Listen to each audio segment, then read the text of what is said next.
Препораката оваа година е условена со два клучни услови. Првиот услов се однесува на одржување на кредибилни избори, веродостојни избори, како непосреден услов кој што е блиску од објавувањето на извештајот, за да воопшто се разговара за одмрзнување на препораката, а вториот услов е превземање на итните реформски приоритети како реформска агенда на следната влада, односно суштински напредок во итните реформски приоритети. Ова беше второво услов и минатата година. За жал, во самиот извештај се констатира дека од минатата година до денес само делумно се направени работите од итните реформски приоритети и тоа многу мал дел кој што беше дел од Пржинскиот договор, но дека се уште тој документ не е сериозно земан да биде основа за оваа агенда и токму затоа можеме да кажеме дека се работи повеќе за промашување отколку приоритети, бидејќи не е ниту започнато нивното спроведување, ниту на забелешките од извештајот на Прибе, а оние работи кои што беа извлечени од страна на амбасадорите на ЕУ и САД како услови за изборите и како услови за првично прифаќање на овие приоритети не беа направени. Еве, например, во делот на јавната администрација не е направена препораката од итните реформски приоритети да се суспендира законот за трансформација на времените работни места во трајни. Така што останува да елаборираме сега зошто е ова вака и зошто е волку условена препораката, бидејќи оваа година како да се побитни изборите отколку реформските приоритети, но сепак не се откажува Европската унија од нив затоа што смета дека без тие итни реформски приоритети кои што ја обврзуваат и Европската комисија и политичките партии не може да имаме напредок. Во делот на политичкиот критериум во сите категории имаме по-остар јазик од минатата година и имаме јасно вперување на прст во политичкото ниво на спроведувањето на реформите. Значи, недостатокот на политичка волја и немањето напредок доминираат како термини и во политичкиот критериум. Тоа значи дека не може веќе да се зборува само за тоа дека институциите немаат административни капацитети, дека институциите немаат доволно средства, но имаат волја, дека законите треба да се сменат за да имаме подобра рамка. Тоа ниво е надминато. Значи, покрај тие работи, сега јасно се кажува дека нема политичка волја за спроведување на реформи, значи ја нема основната, клучната субстанца за да може да има енергија за реформи, за да може да се притиска оваа агенда напред. Македонија се квалификува како заробена држава во делот на демократијата и како држава која што е во длабока и постојана политичка криза. Демократските услови во земјата беа сериозно нарушени со одлуката на председателот Иванов за помилување на 56 личности мешани во скандалот со нелегалното прислушување. Доминантните партиски интереси надвладуваат над државните интереси или институционалните интереси за клучните прашања и проблеми, сериозната нарушена демократска средина во државата силно се одразува на еднината на земјата. Тоа е категоризација на демократијата во Македонија. Во делот на избори многу конкретно се раскажува приказната за одлагањето на изборите, но и за тоа дека постоел притисок и од меѓународната заедница и од политичките актери во државата за одлагање на овие избори, дека било неминовно да се одложат два пати за да се дојде до услови за веродостојни избори. Се укажува дека и натаму остануваат проблеми со изборниот закон кој што би требало да се усогласи со останатиот правен систем и дека се уште не се целосно прифатени препораките од ОПСЕ ОДИХР, но исто така се поттикнува Државната изборна комисија да работи повеќе за изградување на својот кредибилитет, да биде потранспарентна, да се ослободи од политичката тензија во која што функционира и да соработува повеќе со засегнатите страни надвор од политичките актери. Исто така се признава и објективната околност дека Државната изборна комисија се соочувала со големи политички притисоци, но и со обструкции во незиното функционирање од технички аспект и од аспект на човекови ресурси, финансии и така натаму. Во делот на собранието или парламентот, практично од овој дел произлегуваат клучните забелешки и за демократијата и за се друго.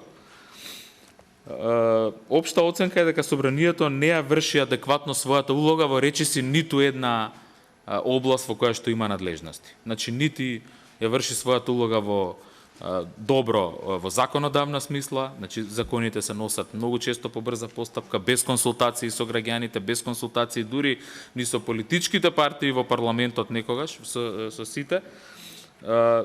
Ниту пак надзорната функција ја врши како што треба за надзор врз извршната власт, ниту една од трите комисии кои што беа основани со Прженскиот договор или надградени со Прженскиот договор за да вршат контрола врз работата на полицијата и тајните служби, не профункционира како што треба. Во изминатиот период се претвори само во театар или во скандал повеќе отколку театар. Меѓутоа никогаш не профункционира во својата надзорна контролна улога врз овие органи кои што се покажа во извештајот на Прибе како многу проблематични.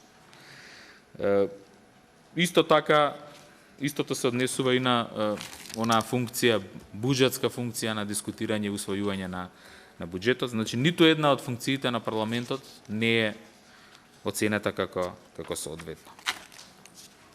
Понатаму и во делот на влада и во делот на децентрализација особено во делот на влада се става фокус на политичката криза и на играта околу поставувањето на министрите, сменувањето на министрите, оставката на Груевски, новиот премиер и така натаму. Значи, тоа е во суштината на владењето во делот на влада. И во делот на децентрализацијата се укажува дека дека е потребна ревизија на правната рамка за функционирањето на локалната самоуправа. Во делот на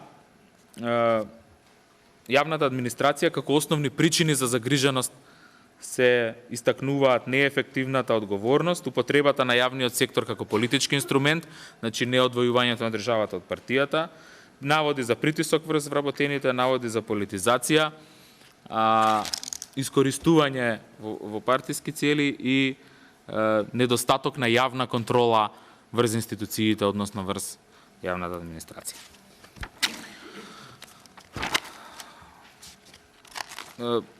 Во делот на владење на правото и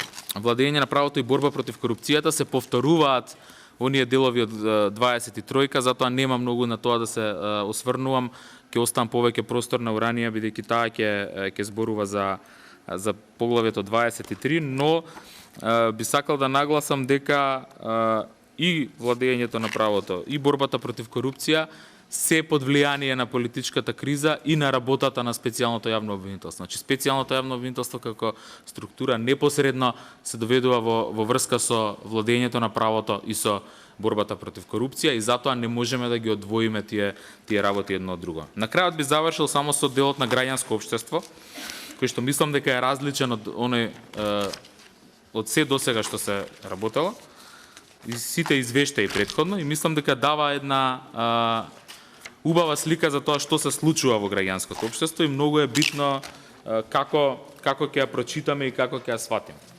Имено во делот на граѓанското општество комисијата се фокусира на две работи. Прво е условите или контекстот во кој што функционира граѓанското општество во Македонија. И второто е улогата на граѓанското општество во решавањето на политичката криза.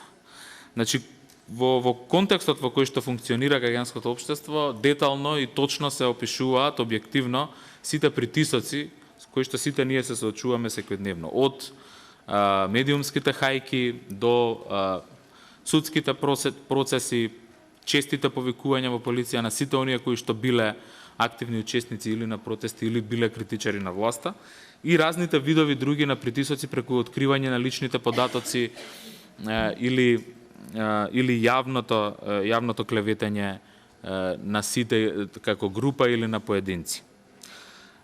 Но исто така, она што е уште побитно, како позитивни примери за зајакнување на демократијата и активно учество во решавање на политичката криза, се посочуваат и протестите од шарената револуција, но и блупринтот кој што беше изготвен од страна на неколку граѓански организации и неколку експерти, предлогот за итните реформски приоритети, за итните демократски реформи, со што практично се уважува и се оддава признание на граѓанскиот сектор дека има сериозна улога во решавањето на кризата, но и натаму во туркањето и вршењето притисок на следната влада за реформирање на овие клучни области.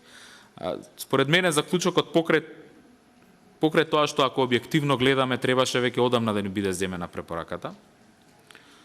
Ова го гледаме, јас барем го гледам како една шанса, последна можеби шанса да се направи нешто со веродостојни или фери демократски избори и со превземањето на некаква реформска агенда по изборите.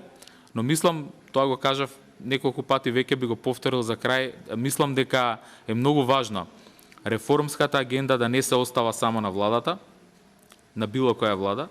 Досега се покаже дека особено оваа влада која што досега владее, нема никаков реформски капацитет, ниту можеме да очекуваме некакви реформи од неа.